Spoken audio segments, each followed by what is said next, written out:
Talk. Brian Fisher is my name. Glad to have you in the conversation. Just talking about the fact that Mikey Weinstein, Military Freedom Religious Foundation, going after this chaplain in Alaska, gone after me by name, gone after Jerry Boykin by name, gone after FRC, gone after AFA by name, calling us fundamentalist monsters. And when you ask the question, are we involved in a culture war? If you ask Mikey Weinstein that question, are we involved in a war? He will answer the question clearly in the affirmative. Let's listen. We are at war with a subset of evangelical Christianity. How many? Roughly 12.6% of the American public, of 38 million people. It's still a lot of people. So no question in his mind, he is at war with us. And ladies and gentlemen, if we don't realize that we're involved in a culture war, you know, if you're involved in a war and you don't know it, you're going to lose. And our next guest on our Decision Maker line is a guy that knows all about the reality of spiritual warfare, the fact that we are involved in a culture war. Pastor Cary Gordon, he's the pastor of the Cornerstone Church in Sioux City, Iowa. And Cary, welcome to Focal Point with Brian Fisher. Thank you, Brian. It's good to be back with you. Well, it's great to have you on. Cary, I believe we've had you on the program. It's been a while, so welcome back if we've had you on before. Yeah. Appreciate very much the work that you're doing. You've been one of the spiritual leaders in the state of Iowa.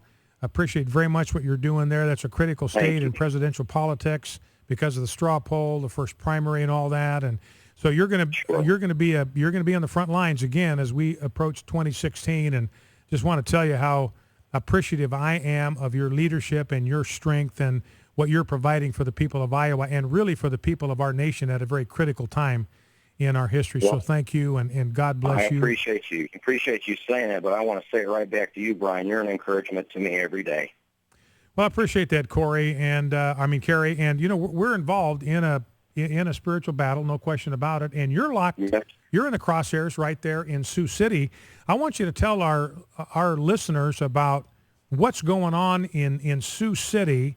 There's somebody they've appointed to the city's Human Rights Commission, and that's correct. You have had some personal experience with this guy that's been appointed by Sioux City to look after and look out for the civil rights of all of the citizens of Sioux City, which ought to include Christians, but your personal experience would make you wonder about that. Tell us about that. Well, that's right. The Human Rights Commission is an extension of the judicial branch in our city government in the state of Iowa. Members of the commission have prosecutorial power to go after anyone who is alleged to have committed an act of discrimination. One of the protected classes by Iowa law are religious people. Now, so imagine Cary, the irony. Yeah, Cary, let me just stop you right there because I want to be sure our listeners understand the significance of what you just said. They have prosecutorial powers. That means they can start a process that could lead to somebody being fined, somebody even being incarcerated. They have prosecutorial powers. All right, go ahead. That's correct. And the Des Moines Register reported not too long ago that 27 counts over a 5-year period in the state of Iowa, sting operations uncovered that the HRCs around the state were baiting citizens into quote-unquote violations of discriminatory laws. And then after getting caught in an entrapment situation, the HRC routinely, with the approval of our Attorney General, by the way, then said to the people caught after being entrapped, I tell you what, if you make a donation to our organization, we'll drop our charges of discrimination against you. In that process, they raised over $20,000. In my world, in my opinion, that's extortion. But it's approved by our corrupt Attorney General in the state of Iowa. Well, so that's a combination. Real serious battle. That's a combination of entrapment and yes. a scam and a shakedown and corruption and bribery all rolled into one. Well, that's exactly right. I'm very aware of what they're doing. Well, in 2010, Iowans know what I did was stand up publicly against the oligarchical tyranny of our state Supreme Court. Our Supreme Court unanimously invented a new right never before imagined in a nation where under our Constitution, sodomy was criminalized for more than 200 years. Our state Supreme Court legislated from the bench and forced gay marriage on the entire state. So I stood up against the Supreme Court and called them out on it, rallied the churches of the state that would listen together, And we had a retention vote and fired all 3 Supreme Court judges that were up for retention for the first time in history. And because of that, my church, my congregation, my secretaries, my wife, myself, we received hundreds of threats, hundreds of hateful messages. What was unique was most all of them, Brian, were anonymous except one. One came to me that wished death and rotting and hell eternally as soon as possible for me, my wife, and my children. And it came from a man who gave me his first and last name, and that man has just been appointed to defend my religious liberties as a commissioner on the Sioux City Human Rights Commission. It is a tragedy and an irony and a mockery of justice, and I have told the city council he must be removed. So it's interesting, and he's admitted that he did this. He's not denying that he posted this hate speech on your website. Now, let me go back. I want to get back to this, talking here with Cary Gordon, pastor of the Cornerstone Church in Sioux City, Iowa.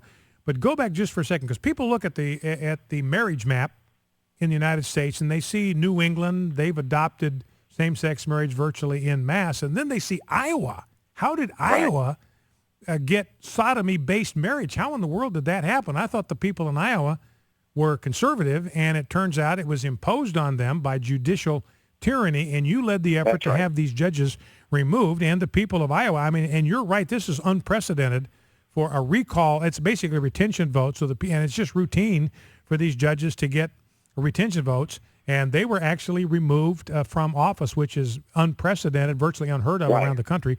A lot of that had to do with your initiative and your effort. So this guy, his name is Scott Rash or Rosh? I'm not sure how to pronounce his last name, but it looks like Rash. It's R-A-A-S-C-H. And tell us, Cary, what he posted, the messages he posted on your Facebook page. Well, initially, he just started out by calling me names, and I responded to him and told him just to grow up. You know, we have disagreement. Don't have to act like a child. Then he responded by telling me that he hopes for the greater good of the community that I would die as soon as possible and rot in hell. And after that, I responded with as much decorum as I could muster. You can imagine how it must have felt to sit there and read this after so many horrible things have been said to me. And I just told him, look, I don't want you to go to hell. I don't want anybody to go to hell. I hope you'll repent and come to Jesus.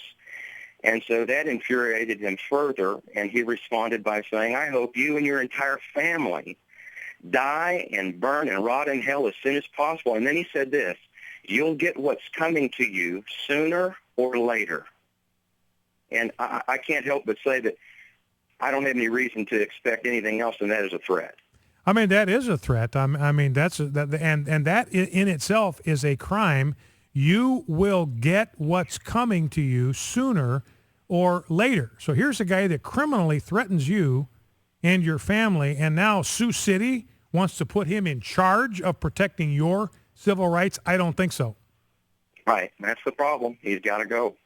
Well, and here's the full statement off your Facebook page that he wrote. You are haters and bigots. You know, I just read a book on propaganda, Cary, by Jacques Ellul, a French sociologist. He said the way propaganda works, whatever they accuse you of, that's what they themselves are guilty of. So whatever they accuse you of being racist or being prejudiced or being bigoted or being hateful, they're the ones that are guilty of the very thing that they're charging you of. And so you look at what's happened to you, all the death threats that came. I mean, that's hate. Where's the hate coming from? It's not coming from us. We disagree with you about homosexuality, but we don't hate you. We love you. We don't want you to spend an eternity separated from God.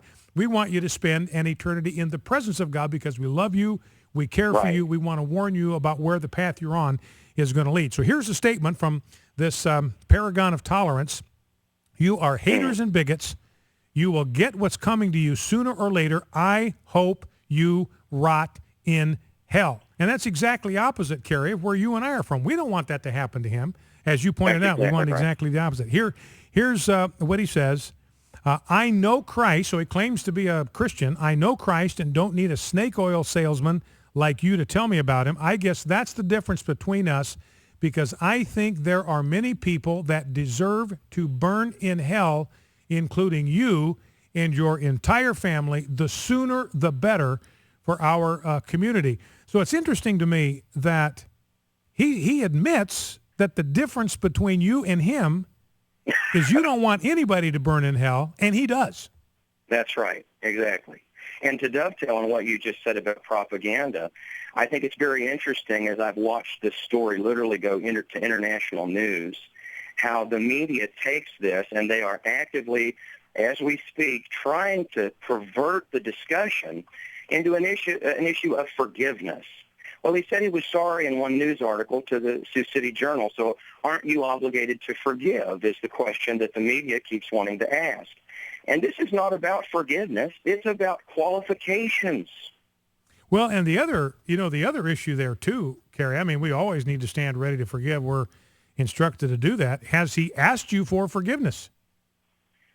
Last night, he sent me a message and asked me for forgiveness. He did? And yes, he did. And I have responded to him and said with a great explanation, I'm going to tell you what Jesus' cousin, who was a preacher, said in a very similar situation.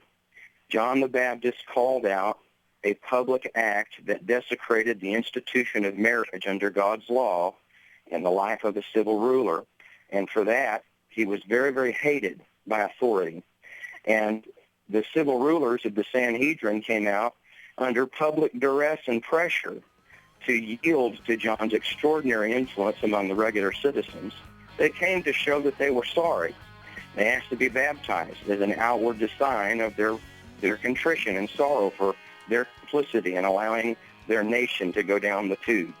And John said to them, it's good that you've come here to do this outwardly, but bring forth fruits of repentance.